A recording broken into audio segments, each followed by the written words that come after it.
Денес во Штип беа поставени јавни тоалети на 4 локации. Тоалетите се поставија по барање од граѓаните кои потребата од јавни тоалети ја кажаа повеќе пати. На 4 локации во нашиот град ќе има поставени јавни тоалети.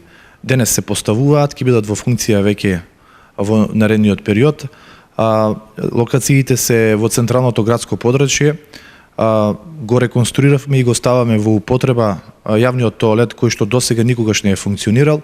Во населба Баби во паркот се поставува јавен тоалет, во населба 8 ноември во паркот и во населба Сењак во парк. За одржување на тоалетите задолжено е јавното предпријатие ИСАР, а тие уште денес на терен ги поврзаа јавните објекти на водоводната и канализациона мрежа. Истите имаат обврска јавното предпријатие ИСАР да ги одржува, да бидат чисти за да можат граѓаните истите да ги користат. Проблемот со јавни тоалети, иако навидум банален, е нешто со кое се соочуваат сите општини во регионот, а неопходноста од нив граѓаните ја потенцираат секојдневно.